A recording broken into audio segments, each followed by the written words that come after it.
Few आज हमारा second lecture है अकाउंटिंग का जिसमें हम पढ़ेंगे अकाउंटिंग कॉन्सेप्ट्स। हमने पीछे अभी अकाउंटिंग की डेफिनेशन को समझा था। अब हम पढ़ेंगे अकाउंटिंग कॉन्सेप्ट्स को। देखिए अकाउंटिंग कॉन्सेप्ट्स बहुत ज़्यादा होते हैं, ठीक है, लेकिन हम थोड़े से तीन मेजर्स हैं जिनको हम पढ़ेंगे ताकि आपको इजीली अंडरस्टैंड कर जाए कि अकाउंटिंग का कॉन्सेप्ट क्या है। ठीक है जी, पहला कॉन्सेप्ट है आपका डबल एंट्री कॉन्सेप्ट। ठीक है, डबल एंट्री कॉन्सेप्ट क्या होता है कि जैसे कि हमने पीछे पढ़ा था कि हम एवरी ट्रांजेक्शन को, जो भी ट्रांजेक्शन होती है उसको डबल रिकॉर्ड करते हैं। Every transaction has two effect.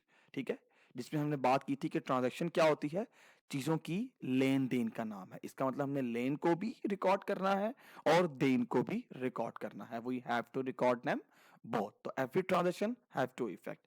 आपने कोई चीज परचेज की है तो आप देखें कि आपका कैश जा रहा है और गुड्स आपके पास आ रही हैं। तो इससे क्या होता है, एक चीज आपकी जा रही है और दूसरी चीज आपकी आ रही है, तो दोनों को आप रिकॉर्ड करेंगे। That is called double entry concept. उसके बाद हम बात करेंगे सेपरेट एंटिटी कॉन्सेप्ट की। सेपरेट एंटिटी कॉन्सेप्ट क्या होता है, देखें, business has its own entity separate from its owner. देखें, बिजनेसमैन और बिजनेस की अपनी अपनी एक सेपरेट एंटिटी होती है, क्योंकि बिजनेस जो है वो आपका एक आर्टिफिशियल लीगल पर्सन होता है। तो इसलिए बिजनेस और बिजनेसमैन की अपनी एक सेपरेट एंटिटी होती है। बिजनेसमैन की अपनी एक सेपरेट एंटिटी है और बिजनेस की एक अपनी सेपरेट एंटिटी होती है। दो किस्म की सेपरेट होती है, एक होता है अकाउंटिंग पॉइंट ऑफ व्यू से और एक होता है लीगल पॉइंट ऑफ व्यू से। ठीक है जी। देखिए, हम इस कुछ बिजनेस की टाइप्स होती हैं जिसमें हमारी सोल प्रोप्राइटरशिप है, पार्टनरशिप है और जॉइंट स्टॉक कंपनी है। इसको अगर हम जब पढ़ेंगे तो उससे हम ज्यादा अंडरस्टैंड कर पाएंगे कि ये सेपरेट एंटिटी कॉन्सेप्ट जो है वो किस तरह से फॉल करता है, कैसे बिजनेस की अपनी सेपरेट एंटिटी होती है। ठीक है, तो अभी हमारा वो पार्ट नहीं है। हम नेक्स्ट, अगर मैं उसको लेक्चर में डिफाइन करूंगा तो इसको मैं लिंक कर दूंगा। नेक्स्ट कॉन्सेप्ट हम चलते हैं लिमिटेड लाइबिलिटी कॉन्सेप्ट की। सो लिमिटेड लाइबिलिटी कॉन्सेप्ट क्या होता है, जो बिजनेसमैन होता है, क्योंकि बिजनेसमैन और बिजनेस ये सेपरेट होते हैं एंटिटी, तो बिजनेसमैन की लाइबिलिटी लिमिटेड होती है और बिजनेस की भी जो लाइबिलिटी होती है वो लिमिटेड होती है। लिमिटेड मतलब महदूद होती है। जैसे मिसाल के तौर पर कि अगर कि बिजनेसमैन ने किसी के लोन लिया हुआ है, अगर किसी का लोन देना है तो वो बिजनेसमैन की लाइबिलिटी है, वो बिजनेस की लाइबिलिटी नहीं है। वो खुद पे करेगा, लेकिन याद रहे कि वो लीगल पॉइंट ऑफ व्यू से हो। ठीक है, अगर लीगली किसी के पैसे देने हैं तो वो लाइबिलिटी है। अगर लीगली पैसे नहीं देने किसी के, या लीगल किसी के साथ कोई मामला नहीं है, तो वो एक बिजनेसमैन की लाइबिलिटी नहीं है। इट्स मीन कि जो आपके ऑनर की लाइबिलिटी है वो लिमिटेड है। ठीक है, अगर ऑनर ने किसी से पैसे लेने हैं या देने हैं, वो ऑनर की जिम्मेदारी है, ऑनर ही पे करेगा। बिजनेस की जिम्मेदारी सिर्फ यही है कि वो अपने बिजनेसमैन के जो इन्वेस्टमेंट है उसको रिटर्न करे एज अ प्रॉफिट के तौर पर, या एज अ इन्वेस्टमेंट उसको रिटर्न कर दे। तो हमने ये कुछ कॉन्सेप्ट पढ़ा। हम नेक्स्ट टॉपिक की तरफ चलते हैं जो कि इंतहाई जो इंपॉर्टेंट टॉपिक है। देखिए, 5 अकाउंटिंग टाइप्स, यानी कि इसे हम 5 एलिमेंट्स ऑफ अकाउंटिंग भी पढ़ लेते हैं, हम इसे 5 हेड ऑफ अकाउंटिंग भी पढ़ लेते हैं। ठीक है, क्योंकि ये 5 हेड ऑफ अकाउंटिंग जो है ये बहुत ज्यादा इंपॉर्टेंट होते हैं। इसको समझने के लिए आपको इसको समझे बगैर आप अकाउंटिंग कोई चीज नहीं कर सकते। ये 5 हेड ऑफ अकाउंटिंग अगर आपको समझ आ जाएंगे तो आप लोगों के लिए क्वेश्चंस करना बहुत ज्यादा इजी हो जाएगा। ठीक है जी, और ये आपके पेपर पॉइंट ऑफ व्यू से बहुत ज्यादा इंपॉर्टेंट है। और आपकी जो पूरी की पूरी अकाउंटिंग है इन्हीं 5 हेड्स के ऊपर घूमती रहती है। यही चीजें आपके सामने बार बार बार बार, इन्हीं में आप इंक्रीमेंट करते हैं, इन्हीं में आप डिक्रीज करते हैं। तो पहला पॉइंट ऑफ व्यू क्या है, पहला है जी हमारा एसेट्स। अब एसेट्स क्या है, देखिए, एसेट जो है एक ऐसी फिजिकल चीज जो कि आपकी मलकियत में हो और उसको इस्तेमाल में लाकर फ्यूचर में कोई बेनिफिट आप इस्तेमाल कर रहे हैं, दैट इज कॉल्ड एसेट्स। तो अगर हम एसेट्स की बात करें तो कुछ चीजें एसेट्स में आती है, जिसमें आपका कैश है, जिसमें आपकी लैंड है, मशीनरी है, आपका फर्नीचर है, जिसमें आपका टेबल है, और स्टेशनरी तक। आप खुद कंपनी के पॉइंट ऑफ व्यू से एक लैब अपना एसेट्स होते हैं, दैट इज कॉल्ड एसेट्स। ठीक है जी, एसेट्स वो जिनको आप जिनकी आपकी मलकियत हो। सबसे पहली बात क्या है, पोजेशंस का होना बहुत जरूरी है एसेट्स में आपका। अगर आप मिसाल के तौर पे किसी और की गाड़ी अपना लेकर आए हैं तो वो आपका एसेट नहीं है। एसेट की पहली शर्त यह है कि आपकी पोजीशंस का होना बहुत जरूरी है, आपकी मलकियत का होना बहुत जरूरी है। ठीक है जी, तो ये एसेट्स हैं आपके। तो एसेट्स के दो टाइप्स होती हैं, एक होता है टेंजिबल एसेट्स होता है और एक इनटेंजिबल एसेट्स होते हैं। देखिए, टेंजिबल एसेट्स की अगर हम बात करें तो टेंजिबल एसेट्स कौन से होते हैं?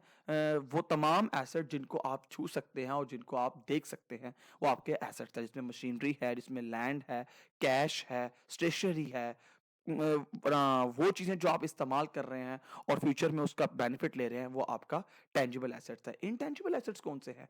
ऐसे एसेट्स जिनको आप देख नहीं सकते, आप छू नहीं सकते, उनको आप सिर्फ महसूस कर सकते हैं, वो कौन से एसेट हैं? जिसमें आपका गुडविल है, जिसमें आपकी कॉपीराइट है, ठीक है? अब ये गुडविल क्या होती है? गुडविल होती है आपकी अच्छी रेपुटेशन, आपका अच्छा मयार, ठीक है जी? तो मिसाल के तौर पे हम कोई जैसे कि पेप्सी है, कोका कोला है, इनकी एक अच्छी रेपुटेशन है मार्केट में, ठीक है? तो ये जो रेपुटेशन है मार्केट में, ये गुडविल है, जो कि नजर तो नहीं आती, जो कि आप सिर्फ महसूस कर सकते हैं। कितने लोग पेप्सी को बाय करते हैं, पेप्सी और कोक के अलावा किस चीज को बाय ही नहीं करते। ये आपकी इंटेंजिबल एसेट्स होते हैं। फिर हम बात करेंगे लायबिलिटी की। तो लायबिलिटी क्या है? लायबिलिटी ये है आपकी जिम्मेदारी। लायबिलिटी से मुराद ये नहीं है कि आप घर के कामकाज की जिम्मेदारी है आपकी, ठीक है? लायबिलिटी की जिम्मेदारी है बिजनेस पॉइंट ऑफ व्यू से। आपने किसी के पैसे देने हैं, आपने बैंक के पैसे देने हैं, आपने किसी पर्सन्स के पैसे देने हैं, या आपने किसी से पैसे पकड़ लिए और उसको माल देना है, ये भी आपकी जिम्मेदारी है, ठीक है जी? तो ये तमाम चीजें लायबिलिटी से मुराद क्या है? आपने किसी का लोन देना है, वो इंडिविजुअल किसी पर्सन का देना है, या किसी कंपनी का देना है, या आपने बैंक का लोन देना है, ठीक है? तो ये आपकी लायबिलिटी, जिसमें लिखा हुआ सम, बैंक लोन है, अकाउंट पेबल है, क्रेडिट कार्ड्स हैं। अब क्रेडिट कार्ड्स क्या होते हैं? जिन पे आप शॉपिंग करते हैं और 1 महीने का आपको टाइम मिलता है, जिसमें आप बैंक के जो पैसे हैं वो वापस करते हैं, ठीक है? जिसमें आपकी अनअर्न्ड रेवेन्यू है, ऐसी रेवेन्यू जो आपने अपनी अर्न नहीं की, एडवांस में ले लिया है पैसा। उसके बाद कस्टमर क्रेडिट्स हैं। कस्टमर क्रेडिट से मुराद क्या है? कस्टमर्स ऐसे जिनके पैसे आपने देने हैं। उसके बाद हम बात करेंगे एसेट्स की, फिर लायबिलिटी की, फिर हम बात करेंगे इक्विटी की। इक्विटी आप इसे ले सकते हैं कैपिटल के मामले में भी, ठीक है? इक्विटी की जगह आप कैपिटल भी लिख सकते हैं और कैपिटल की जगह आप इक्विटी भी लिख सकते हैं। तो कैपिटल क्या है? सरमाया, दौलत। जाहिर सी बात है कि आपका या तो अपना पैसा होता है या किसी का पैसा होता है, ठीक है? तो दोनों ही आपका कैपिटल है। तो कैपिटल से मुराद क्या है? सरमाया, दौलत, जिसके बगैर आप अपने बिजनेस को जो है वो क्या स्टार्ट नहीं कर सकते। तो कैपिटल से मुराद आपका सरमाया है। फोर्थ इज क्या है आपका? रेवेन्यू।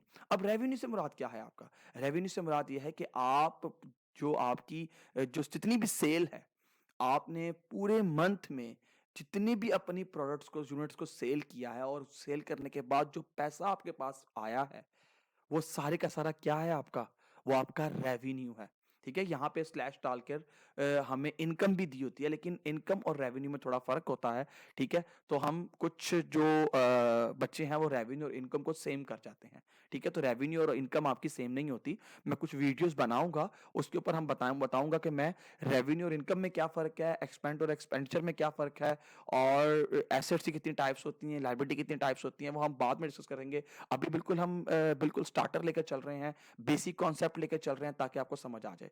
तो रेवेन्यू हो गया। रेवेन्यू के बाद हम बात करेंगे एक्सपेंस की। तो एक्सपेंस से मुराद क्या है? एक्सपेंस से मुराद यह है कि an amount accord for to get some benefit, ठीक है? हम ऐसे एक्सपेंस, ऐसा पैसा पे करते हैं जिसके ऊपर हमने बेनिफिट जो है वो ले लिया होता है। इसमें हमने लिखा हुआ है wages, rent, phone bills, utilities. Wages से मुराद क्या है? आपने कोई भी किसी से कहीं से माल कोई मंगवा रहे हैं, तो मंगवाने के बाद जिसके जरिए वो माल आपके पास आया है, तो वो क्या है आपका?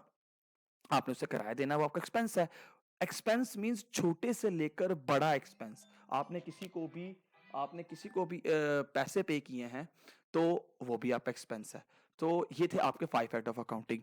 तो उम्मीद करता हूँ कि आपको समझ आ गई होगी अकाउंटिंग की, जो बेसिक हमारे 5 हेड ऑफ अकाउंटिंग है। नेक्स्ट हम लेके चलेंगे अकाउंटिंग, कुछ और चीज़ों को लेके चलेंगे, कुछ आगे हम क्वेश्चंस को भी लेके चलेंगे, कुछ जो इंपॉर्टेंट डेफिनेशंस हैं आईकॉम के हवाले से भी, उसको भी डिस्कस करेंगे। उसके लिए क्या करना है? डेफिनेटली आपने शेयर करना है, लाइक करना है और सब्सक्राइब करना है। टेक केयर, अल्लाह हाफिज।